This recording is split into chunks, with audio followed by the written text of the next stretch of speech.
Good afternoon. Appreciate you all joining the team's response and kind of digesting of of the webinar. I'm sorry, the budget that was proposed and released earlier this morning by the governor.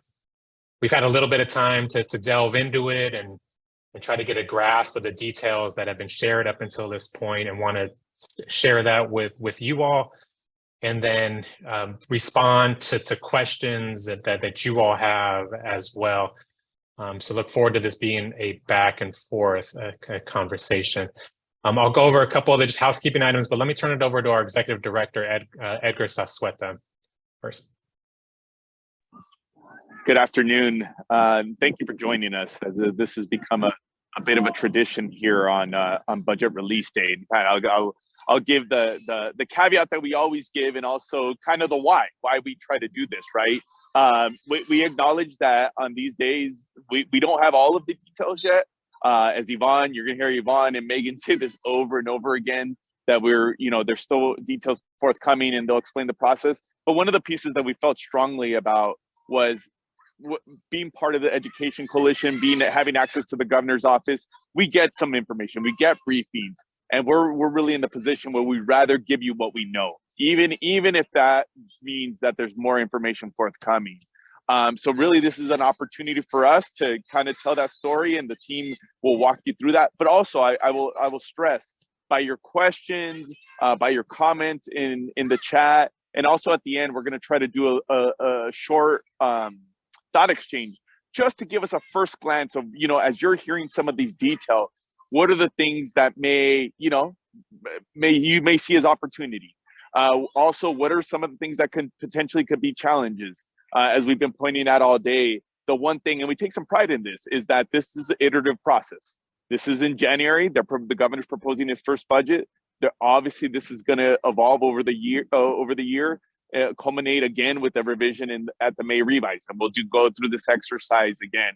But we do have access to the governor's office, to the legislature, to really kind of hone in on what are those pieces that they maybe need further refinement. So with that said, I just want to thank Yvonne, Megan, the entire government relations team. This is truly one of the busiest days of the year for us, coupled with us, also trying to juggle. We have one of our big conferences here, hence I'm in transit, but just appreciate the team and the effort that they're putting in today to give our members as much information as we can.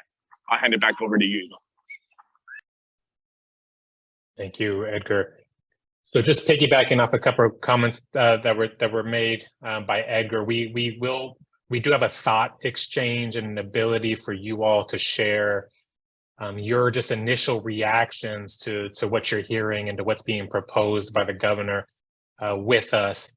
And so at the back end of this presentation, there's going to be a slide that has a, what do you call those, a URL, or not a URL, a QR code that you'll be able to scan, and a link that you'll have access to be able to provide some reactions and some feedback to us. So we'll be equipped with that in informing our advocacy. Also just wanted to point you to the chat box as a way of communicating with us and providing some questions. And so please utilize the chat box. But Christy, why don't you pull up the slide deck and we'll delve right in.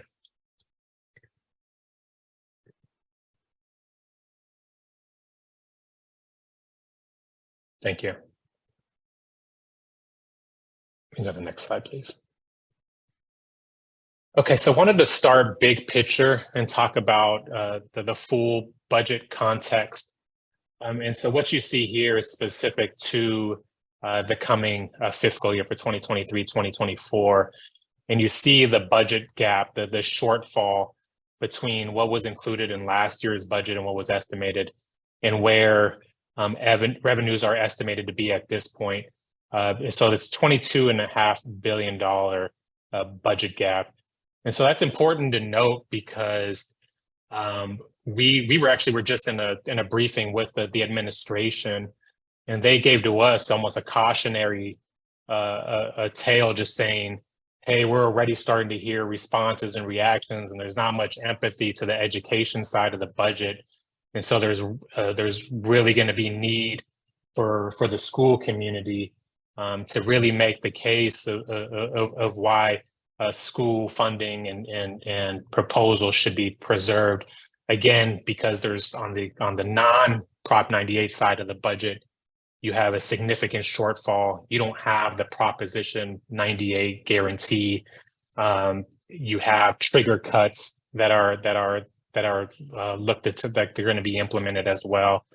The other big picture item and what we saw in terms of approach from the governor is not dipping into rainy day funds and reserves that we've built up over the last number of years, and really preserving those reserve funds for harder times which may come. So on the Prop 98 side of the budget, the reserve account is going to be estimated at $8.5 billion. But again, because there's not tapping into those reserve accounts, then there's other decisions that needed to be made. So delaying expenditures that were scheduled to have gone into effect this year, some other shifting around as well of dollars, and we'll get into some of those details here momentarily. But Christy, if you can go to the next slide, please. So what you see here is Proposition 98 funding, and so this chart was pulled directly from the administration's budget summary. So we saw this real significant increases in Prop 98 spending over the last number of years, and as was to be expected, you see this real leveling off, and that is remaining the course. But there is a reduction in the Proposition 98 funding levels than what was included and estimated in last year's budget. And so it's about $1.5 billion less. So that $108.8 billion figure is about $1.5 billion less than what it was projected to be. You still see per pupil spending at all-time highs. And one factor for this is because we were seeing declining enrollment statewide. And so you have that dollar figure being spread across fewer students than the per pupil spending levels will reach all-time highs, about 17,500 or so in the per pupil spending. I'm going to turn it over to Megan, who's going to pick up on our next slide. Good afternoon, everyone. Thank you, Yvonne.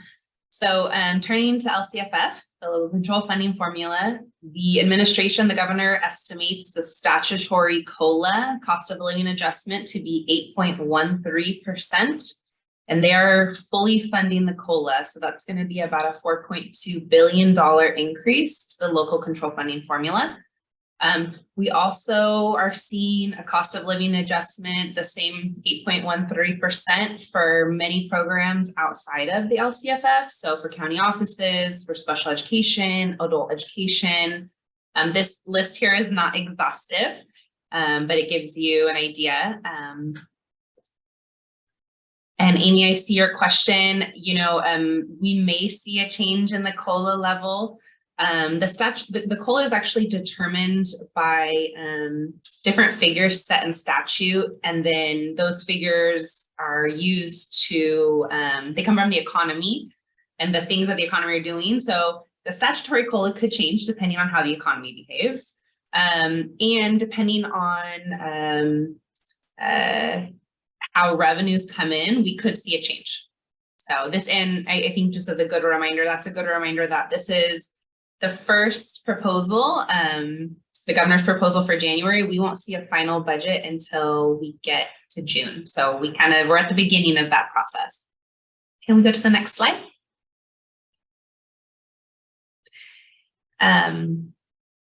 So I think one really important piece to highlight, and I will also say, I think Yvonne and Edgar both mentioned this, but we are lacking a lot of detail. You know, today is day one and we're going to see more and more detail come out, but the governor is proposing to make a pretty significant change to the local control funding formula. He is proposing to create a new LCFF. He's terming it an equity multiplier, and he's estimating this costs about $300 million. It is going to be targeted. You know, in education, the last 10 years, we've been very focused on funding going through the district level. He is talking about targeting these funds specifically to school sites that have a very high poverty level. So you'll see it's between 85 and 90% free lunch school sites. So not free and reduced, free lunch school sites. So very high poverty levels. We also know there will be a proposal forthcoming that this new equity multiplier, and for these students that are going to be targeted, that there's going to be accompanying language when it comes to accountability, both through the LCAP and through the differentiated assistance process. We don't have a lot of detail on what that's going to be, but it is sounding like there's going to be requirements to spend those dollars specifically on actions that are going to tie directly to improving the student outcomes. So we'll be monitoring very closely and looking forward to seeing more detail from the governor on that soon. Can we go to the next slide?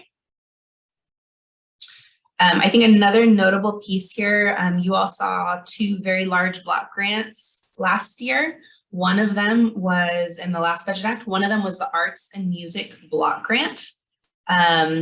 Because of the declining revenues, essentially revenues are lower than they were estimated. The governor has decided to redirect some of those dollars. So the Department of Education has been giving guidance that they were going to send out 2 tranches for the Arts and Music Block Grant. And just as a reminder, this was that very flexible block grant. It was, you could use it for arts and music. You could also use it for all kinds of things related to staff, pensions, salaries. They are actually going to redirect 1.2 billion of those dollars to fund the LCFF.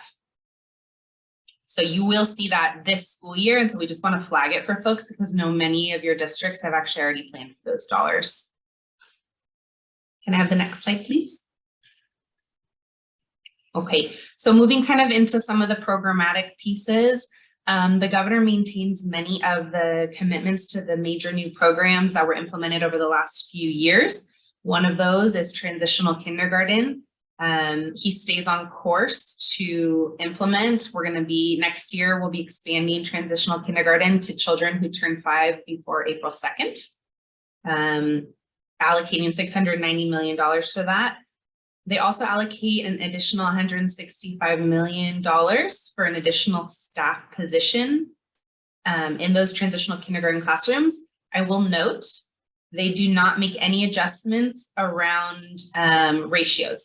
They maintain the 1-to-12 ratio, but they are giving additional money for an additional staff person. So that this will be an issue that we're monitoring. We know the legislature has been very committed to getting TK down to a 1-to-10 ratio, similar to preschool. Next slide, please. Yes, Shannon, we do anticipate end of January, early February for trailer bill. Thank you for that question. And that's when, for folks who aren't familiar with the term trailer bill, it's essentially the details of their proposals. So a lot of these proposals are in summary form. We get additional details in a couple of weeks. Thank you, Carol. Another piece here, continuing implementation for state preschool, the governor proposed to add an adjustment factor, essentially give more funds to pay for students with disabilities, mental health needs, dual language learners, and for 3-year-olds. It's a 3-year plan to roll out these adjustment factors. And at the same time, the state is starting to require state preschool programs to have a certain percentage of students with disabilities. So this year, next year, it will go up to, they want to see 7.5% students with disabilities in state preschool programs. That's why they're funding these adjustment factors. They will do another tranche of funding the following year and require a 10%. The ultimate goal is to have 10% of state preschool slots for students with disabilities. Next slide, please. And special education. So I mentioned earlier, but special education does get a full COLA, and it's going to be about $454 million, which comes out to about $866 per ADA. There are a series of programmatic changes proposed within the governor's summary as well. And I will say we are missing a lot of detail, so forgive me for my brevity, but they continue the single district SELPA moratorium until 2026. This is something the moratorium's been in effect for a few years now. This next piece, we don't have a lot of detail. We will be working to get more detail, but they are limiting funds that SELPAs may retain for non-direct student services. We do not know what that means. We will find out, but I just want to flag that one because I know it'll make folks nervous.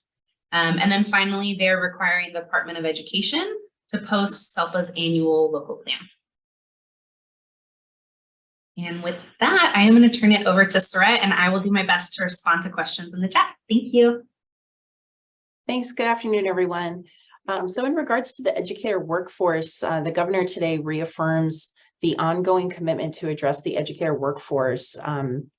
And looking at the 2021-22 budget acts, those included several multi-year investments that would help better prepare, train, recruit, and retain administrative, credentialed, and classified school staff.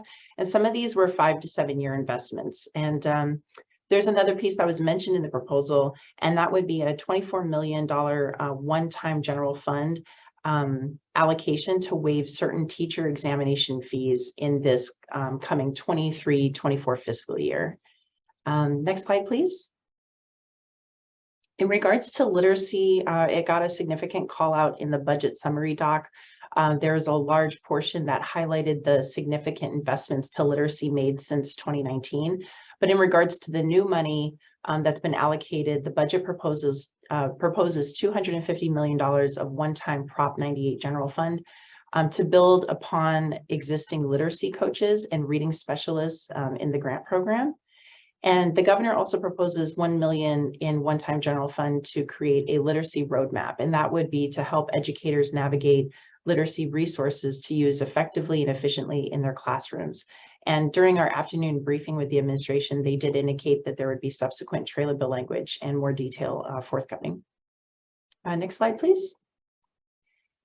So I just want to say a few words about this opioids and the fentanyl crisis that we have here in California. I know that this is top of mind for many of you. The proposed budget allocates $97 million in new investments over 4 years to address this crisis. A large portion of this is intended to support youth and fentanyl-focused investments through the Department of Healthcare Services and for the Department of Public Health. So some of this is going to be for the naloxone distribution project, and that would increase distribution to first responders, law enforcement, community-based organizations, and county agencies. And some of these funds would also support innovative approaches to make fentanyl test strips and naloxone more widely available. Of this $97 million, this includes an increase of $3.5 million in Prop 98.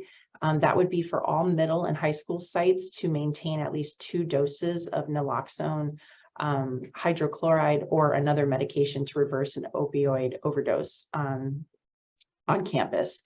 And just one final comment on this is that the administration anticipates that they're going to be receiving additional funds from a new settlement from opioid retailers.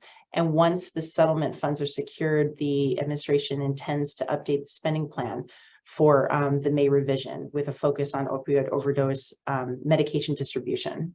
So I'll end there and hand it over to my colleague, Dorothy. Thank you. Hi, good afternoon. Thanks, Saret. Thanks, everyone. I'm going to start by talking about some new funding for arts. First is the cultural enrichment funding for $100 million, which equates approximately to $200 for every 12th grader student, and provides them with an opportunity to access a cultural enrichment experience. What exactly that means, we're waiting again to see in trailer bill language for further clarification. Another point we want to share is with Prop 28 implementation, also for the arts. This was passed by voters in November, and it will go out in the 23-24 school year, approximately $946 million. You may recall that's about 1% of the Prop 98 guarantee. outside of Prop 98. So these are additional dollars that are flowing. Next slide, please. So moving on to facilities and infrastructure, Yvonne started the hour talking about the governor's approach to having a sound budget strategy that was, limiting funding, making deferrals, making cuts, and facilities is a perfect example of that for our schools. First of all, the governor is proposing to reduce the school facilities program by $100 million. You may recall the Budget Act of 2022 had a multi-year allocation of $2.1 billion, and that is now being decreased. 2 additional programs are being deferred for their allocation. First is for the investment in full-day kindergarten, which is planned to be $550 million. That would support construction and retrofitting of existing facilities for transitional kindergarten, full day, and kindergarten and preschool classrooms. So that is expected to start in the 24-25 school year. Another facilities program that was delayed by 2 years is the preschool inclusion grants. That is to help ensure that students and children with developmental disabilities are adequately provided for through facilities and teacher and staff training. So again, that was $10 million ongoing, that will now not start until 24-25. I want to point out a few other points of funding that was previously provided for or is in a new resource. The charter school grants was in the prior school year or budget year rather, and that's flowing out as planned. There's also $15 million for commercial dishwasher grants and $3.8 million for the high-speed network program. Again, more details forthcoming on that item. You may be wondering when I transition to this next slide where the CalSTRS or pension slide is. Unfortunately, there was no allocation for LEAs to help manage their unfunded pension liabilities. The state did make their planned investment for their state share, but no support, again, regrettably, for our LEAs. If we can transition to the next slide, what we want to do, again, as was mentioned at the top of the hour, is hear your feedback. We want to know what opportunities are there, what challenges, what's promising, what seems like it's going to be a real difficulty in this coming year. So we encourage you, you can use a QR code on your smartphone and let us know your thoughts. And with that, I'll go ahead and turn it back over to Yvonne and the rest of my colleagues for questions. Thank you, Dorothy. Yeah, please provide us continued feedback. We're capturing everything that's being shared in the chat box, so appreciate commentary and feedback that's already been provided through that avenue.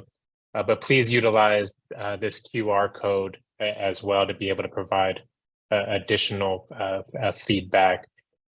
Megan, I know there was you responded to one, but there was a few questions related to ELOP. Can you just speak to ELOP? So I didn't talk about ELOP because they didn't touch it. So I should have talked about it. But yes, the administration remains committed. I think there was some nervousness because the Legislative Analyst's Office, who puts out budget recommendations, if some of you may have seen, they had recommendations around cutting funding to the program, but maintaining the requirement to serve students. So we were actually very happy to see that the governor did not cut any funding to the program. Also, we're doing our best to answer all your questions. So if we missed you, please don't be afraid to pop it in there again. It's moving a little fast. Thanks, Megan, for clarifying on ELOP. And just speaking to the importance of the trailer bill language and revisiting that, that's where we may very well see potential programmatic changes to ELOP or other programs potentially. So we'll be able to share more once those bills are released. CTIG and strong workforce. No changes were proposed there that either. That wasn't part of the governor's proposal. TK implementation. No cut was provided. I think what you heard was that in terms of maybe facilities. So let me ask Dorothy to speak to TK facilities, but in terms of TK Universal Transitional Kindergarten implementation, that's still moving forward as proposed to fund that's implementation. But Dorothy, you might clarify on the facilities front. Of course. And so the facilities, it's not a cut, it's a delay. They are delaying the resources that was going to be allocated originally in this fiscal year. And instead they are delaying it until 24-25 to start rolling out those dollars for the facilities component.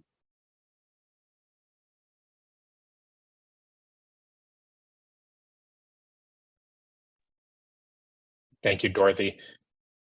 So there is a couple of questions about where this slide deck will be housed. And so this will be on our resource hub. You all should know that we're going to be putting out a summary and brief analysis as well. Will be going out shortly also. So keep an eye out for that, and that'll hit your email boxes. Any questions that the team sees, feel free to jump in. So required UTK being delayed? No, TK is not being delayed and they're fully funding it. So the only piece that's delayed is the facilities grant piece that Dorothy covered, but the funding for the new students and for the additional staff is going out. And so the requirement, so next year, TK will expand to kids up to April 2nd. So you're gonna get more younger kids coming in for TK.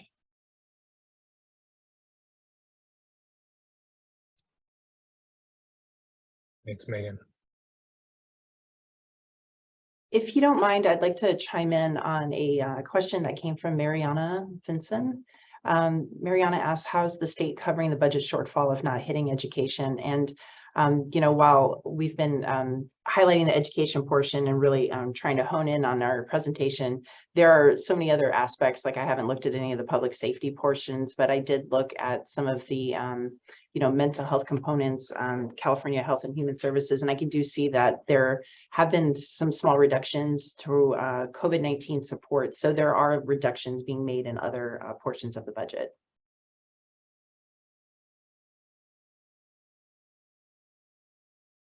Megan, can you clarify again or hit on the staffing ratios for TK?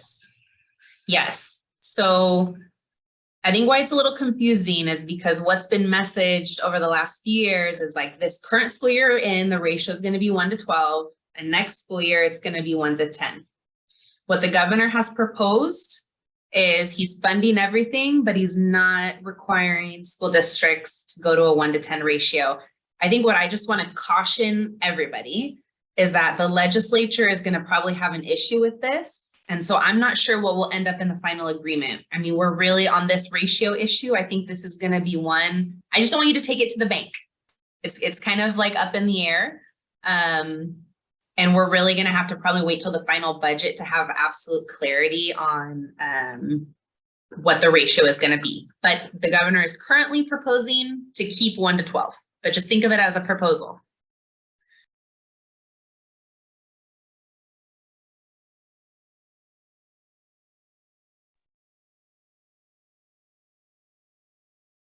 And let me just as we begin to wrap up, because I'm not seeing more questions, but please, if you have them, continue to drop them in the chat box. But this is very much a starting place, and in terms of the governor's release, and him setting his flag and saying that this is where negotiations are going to start. So now it moves into the legislature's hand. And so the legislature, both houses independently, initially on the Assembly and the Senate side, will begin to convene, will begin to analyze the proposals, react to them. And as they begin to meet and hold hearings, we'll begin to get more and more insights into where their priorities are and how they overlap with the governor's priorities and how they may differ. So we certainly have some of that sense based on just historical positioning. We've talked about it a number of times. The legislative makeup has changed significantly. And so there's so many new members of the legislature that have come in. And so with that, there may be differences of opinions than what we've seen in the last year or several years. But we'll continue to share information. That end of January, early February release of trailer bill language is a real significant kind of next step. That's where we're really going to get the details of these proposals. And as you all know, the devil is in the details. And so at a high level, I would say that there's a lot of positives, a lot of reason to feel good about, I think, just the higher level proposal that we're seeing. When you're seeing the COLA being proposed to be fully funded, for one, and we've continued to beat that drum that we just feel like that's the best investment, is to continue to dump as much money into the local control funding formula as possible. And so, but again, so many of the details and a number of the things that the team hit, we'll have that information here in the coming weeks, and we'll share that out. Anything else, team, that I'm missing?